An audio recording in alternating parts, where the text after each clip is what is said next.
น้องตู่ก็ได้ออกมาบ้านญาติทางพี่ละบ้านเขตนอกเขตนาพี่ละก็อากาศกระสีหนาววัดใดวัดหนึ่งน้องตู่ก็ใส่เสื้อกันหนาววะเสื้อกันหนาว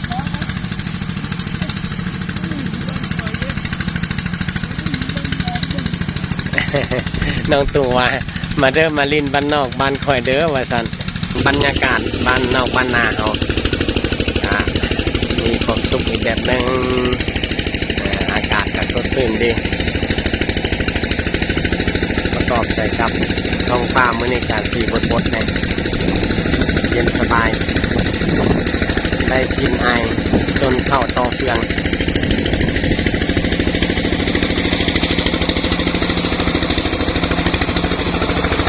เบื้องนี้ก็กำลังปั่นเขานวดเขา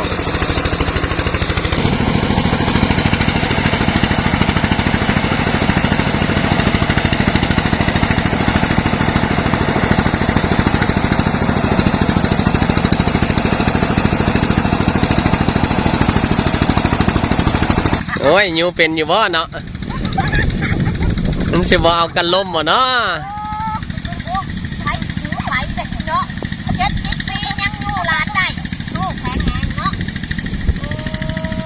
ปลานี่ก็บ่ธรรมดาได้ยูเป็น70 ปีแล้วได้นี่ได้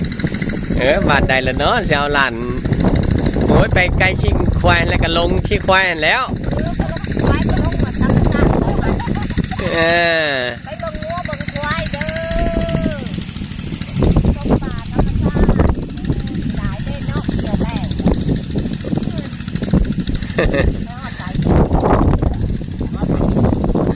ไก่เนี่ยนะหมาปล่อยไก่ง่วงมาแล้วไข่ไก่ง่วงรับไข่ตัดแหน่อันนี้แหละจังหน่อยสิเกือกต้มน้ำควายได้จังหน่อยนะจังหน่อยจะเกือกต้มน้ำควายได้โฟนนกเอียงหน่อยนกเอียงมาว่าเป็น4-50นกกดนกยังมีมันลกตุ่มนกเข่านกตุ้มแบบว่ามันอยู่มันครึ่งป่าครึ่งธรรมชาติเนาะท้องนานโต๊ะฮอดใส่พุ่นก็แม่นวะโซนนั่นบ่แม่นวะนอกฮอดไปพุ่นน่ะแบบโน้นตัวนี้ในป่ามันก็แม่นวะพุ่นแคมกระบงพุ่นกระบงตัวนั้นกระบงหัวนะแล้วก็ขึ้นไปดงพุ่นแมนมดดงอันนั้นแถวนี้เด้เทียงนานี่บ่แม่นวะเทียงนาแม่นนี่ได้แคมตัวนี้หัวนี่แคมตัวนี้ยาวไปพุ่นยาวพุ่นร้อยแต่7 เฮกตาร์จะทำมาพอกินอยู่ได้ทำนี่แล้วบนทุกบนจนละโควิดมาจัก2 ปีนี้กันยังสามารถ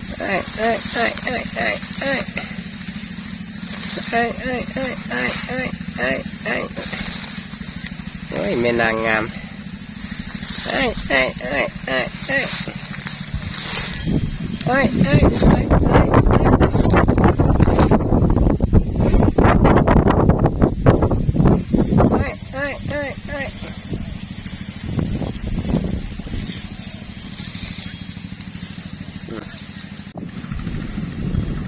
โอ้น้องตู่กันจะฝากให้นาทางเมืองนั้นคน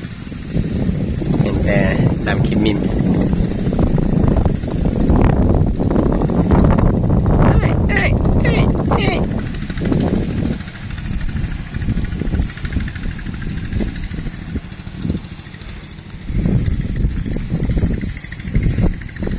ปลาเจ้าของนาเพิ่นกันย่างหันแท้ๆคนขึ้นไปใส่เด้ผู้เดียวซ่อนถอยหลัง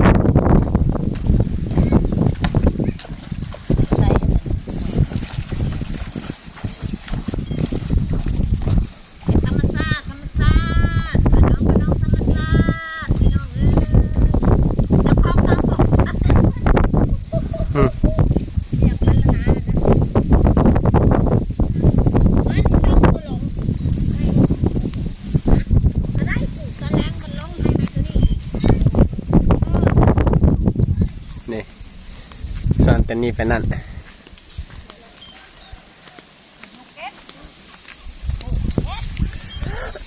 เอ็ดนี่แล้วต้องขึ้นมันโอ้ยเอาแล้วแม่เป็นกุ้งใหม่กุ้งบูมีนี่เอาแบบนี้ได้เผยตัว อ้าวฉัน อ้าวถือกว่าอันโตอันสอน2 คนอีกมันอยู่ในตีนเขาต้องไปแล้วตีนเขากวนไปน้ำเลยวันนี้แล้วมันทูคันนะเขาสอนนะถือบาลาโตแล้วจะหันหลังโลกโอเคเลยอ้าวยังได้วิชาหากินน้ำคอยบ่กินคือวิชาต้องมีเรากล้องใครหน่อยได้บ่มาเอาครัวใครวันที่แรกคอยบอกเขาวันตอนนั้นเขาคอยละว้าวตามภาษาคอยนี่แหละกระดานเจ้านี่เจ้าเกิดวันยังเถอะเขาถามก็เกิดวันพฤหัสเจ้านี่เนาะเจ้านี่สมบัติโฮมเจ้าเด้อหักแบบผู้เช้านี่ออกอะไรจังตัวแล้วเขาจะตั้งกายกบป๊บพอถอยเป๊ะใส่กระเจ้าน่ะว่าคือเขาว่าก็ถือหรือถือชีวิตเขาจะตั้งคายเขาบอกเขาว่าเขาเดาเจ้าชื่อ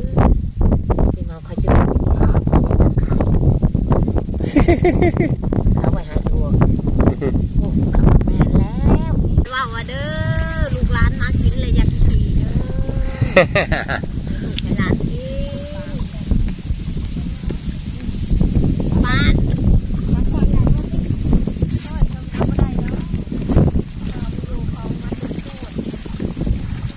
ปลาได้ปล่อยบ่อน้องนี่นะ300,000ใหญ่เลยได้ของเฮาลงน้ำแล้วมันโซว่าน้ำอันบัดเกี่ยวเข้าแล้วน้ำบกมีอย่างหนูมีจนฟอนไปกินบ่ได้เรือนกเจ้าชื่อว่าหนูจนฟอนนกบ่นกกระยางกันลายเด้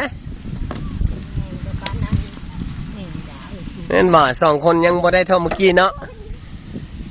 จากว่าเนี่ยนั่นแท้บ่จักบ่ได้กลางคืนมันได้ฮะกลางคืนได้ดิ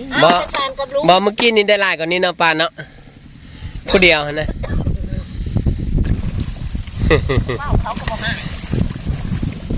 ทางเลี้ยงทางตึกให้กินอีกเนาะแขกมานี่แล้วเขาก็หัวได้หัวเขาก็มาซ่านะเขาว่าม่วนไปตึ้งผมว่าม่วนว่ะเที่ยวไปทางข้างเบื้องนั้นอีกต้องไปน้ำสิมันพอลงดินเป็นอะไรบาดนี่นะมานบ่มันอยู่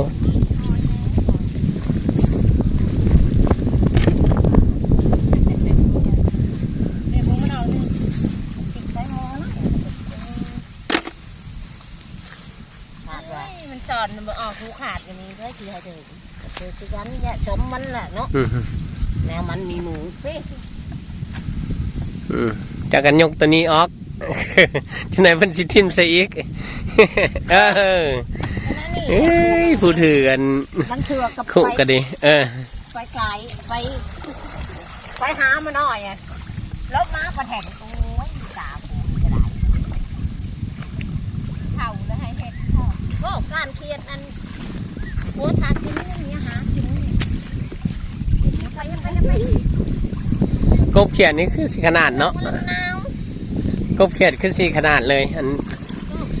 ในนานี่นะ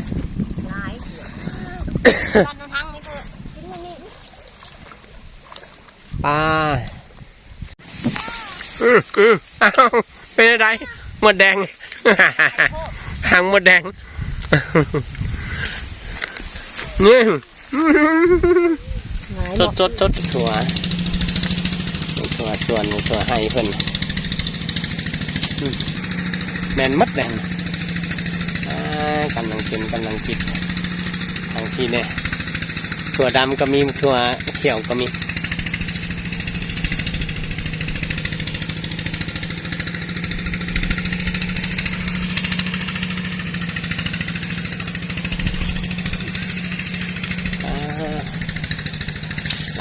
ลายอีลี ง่าย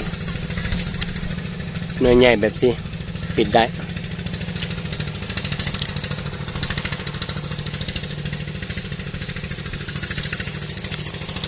ของคุณก็มี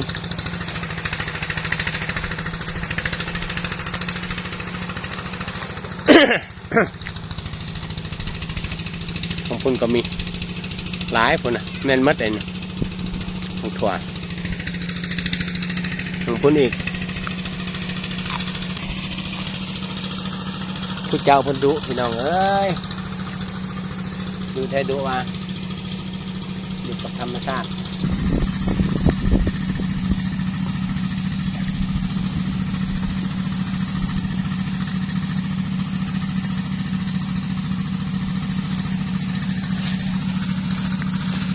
รีอยู่นี่เต็มข่าวเดียวได้เต็มกำมือนะจะปิดได้เต็มกรอบนะเต็มเลยกำนะเนาะแน่นบ่เลยบ่เลยบ่เลยจะบ่เลย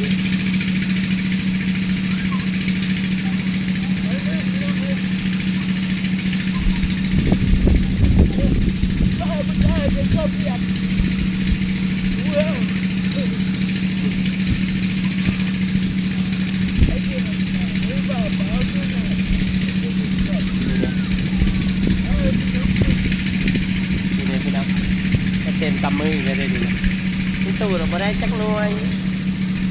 ปุ่นเฮียอีกจำยังโอ้ยมันปิดมาเตงปิดกินมีตัวหน่วยใหญ่ๆเด็ดตัวเด็ดจุ้ยนะ